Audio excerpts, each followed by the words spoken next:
तमाइरा collection.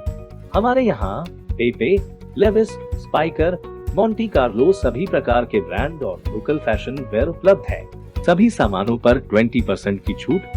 पता काको मोड़ near bus stand Jehanabad है। कौले मोहम्मद कौले खुदा फरमान न बदला जाएगा, बदलेगा ज़माना लाख मगर कुरान न बदला जाएगा। तो कुरान तो नहीं बदला, ये खुद ही बदल गए हैं। उसने कुरान को सही से पढ़ा नहीं है। वसीम रिजवी जैसे हज़ारों आए और हज़ारों चले जाए। वसीम रिजवी नहायत ही घटिया मिजाज और घटिया किस्म का आदमी है। अकरम सल्लल्लाहु अलैहि वसल्लम के सिलसिले में उसने बुरी बातें कही हैं और बुरा ख्याल और बुरा मैसेज पूरे मुल्क को देना चाहा है। ये हमारे लिए नाकाबिले बर्दाश्त है और हम इसे कभी बर्दाश्त नहीं कर सकते हैं। सलाम आदाब नमस्कार, मैं हूं मोहम्मद फ़हीम हुसैन और आप देख रहे हैं रिपब्लिक इंडिया। आज हम बात करेंगे वसीम रिजवी से बने जितेंद्र नारायण सिंह त्यागी के बारे में। लगातार इस्लाम धर्म के बारे में विवादित बयान देकर इस्लाम धर्म के महागुरुओं के निशाने पर रहने वाले अब इस्लाम धर्म को छोड़कर हिंदू धर्म को अपना लिया है और एक बार फिर से वो सुर्खियों में आ गए हैं। इस पे जहानाबाद के उलेमाओं लोग का क्या प्रक्रिया है, ये हम जानने की कोशिश करेंगे। आपने वसीम रिजवी के ताल्लुक से पूछा है। वसीम रिजवी नहायत ही घटिया मिजाज और घटिया किस्म का आदमी है। चूँकि एक अच्छे इंसान की पहचान ये होती है कम से कम उसके घर में से कोई भी फ़र्द तो उसके लिए कोई अच्छी बात बोलता, उसके लिए उसके भाई, उसकी माँ, उसकी बहन, उसकी बीवी, उसके अपने सारे के सारे उसको जो है घटिया करार दे चुके हैं और सोच भी घटिया है, उसका काम भी घटिया है। वैसे इस्लाम को उसके इस किरदार से कोई ख़तरा नहीं और कोई जो है परेशानी नहीं है। हाँ, ये है कि मुसलमानों को अज़ियत उसने पहुँचाई और मुसलमानों को परेशान किया है। इसलिए कि मुसलमानों को परेशान करने की वजह यह है कि ख़ुद नबी अकरम सल्लल्लाहु अलैहि वसल्लम के सिलसिले में उसने बुरी बातें कही हैं और बुरा ख्याल और बुरा मैसेज पूरे मुल्क को देना चाहा है। ये हमारे लिए नाकाबिले बर्दाश्त है और हम इसे कभी बर्दाश्त नहीं कर सकते हैं।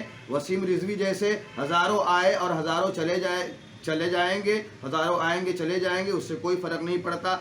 ना हमारे कुरान में कोई तब्दीली हो सकती है और ना हमारे मज़हब में कोई तब्दीली हो सकती है। जितेंद्र नारायण सिंह त्यागी वो अपना नाम बदल लिया, तब्दील कर लिया, इससे हमको कोई मतलब नहीं है। वो चाहे जो भी अपना मज़हब चेंज किया, मज़हब बदल करके अपना नाम भी चेंज कर लिया, हमें उससे कोई लेना देना नहीं। हमारा बस हुकूमत हिंद से यही मुतालबा है कि मज़हब इस्लाम पर ना वो अपने कुछ ऐसे अल्फाज बोले जिससे मज़हब इस्लाम और हिंदू भाइयों के अंदर यानी इंतशार पैदा हो। और सबसे बड़ी बात हम भी इस चैनल के माध्यम से यही कहेंगे कि उन्होंने जो मोहम्मद नाम की किताब लिखी है उस किताब पर ज़्यादा से ज़्यादा बैन हुकूमत हिंद लगाएं ताकि वो मंजर आम पर ना आने पाए। इसलिए अगर वो किताब मंजर आम पर आ गई तो उस किताब के ज़रिए से भी इंतशार आपस में फैलेगा। इसलिए हालांकि उन्होंने एक चीज़ और कहा है कि मैंने इस्लाम धर्म को भी पढ़ा है और मैंने हिंदू धर्म के बारे में गीता और सभी चीज़ों को पढ़ा है। इस्लाम धर्म के अपेक्षा गीता और कुरान जो है उससे बहुत ही अच्छा है। कुरान की अपेक्षा गीता में ज़्यादा सबसे बड़ी बात है कि उसने कुरान को सही से पढ़ा नहीं है। इसलिए ये कुरान का एजाज़ देखे कि कुरान ने अब आज भी अपना मोजज़ा कायम कर दिया कि कुरान के ऊपर जिसने भी आवाज़ उठाई वो गुमराह होता चला गया। आपका क्या कहना सर? ताल्लुक से मैं यही कहूँगा कि क्या वो 26 साल या 2 साल पहले उसको समझ में आए, उससे पहले तक वो इस चीज़ को मान रहा था। और मैं यही कहूँगा कि उसे समझ में अभी क्या आई, अल्लाह तबारक व तआला ने उसी कुरान में फरमाया युदिल्लु बिही कसीरम व यहदी बिही कसीरा। ये वो कुरान है जिससे आदमी हिदायत भी पाता है और उसी कुरान के ज़रिए जो ना समझ सके वो गुमराह भी हो जाता है। तो उस कुरान को वो समझ नहीं सका। मैं यही कहूँगा कि उसकी ना समझी की बुनियाद पर जो है वो ये बात कह रहा है और ये बात वो गलत कह रहा है। में वो रुसवा हो रहा है और होगा, इसलिए कि वो इस्लाम के ख़िलाफ़ आवाज़ उठाया है।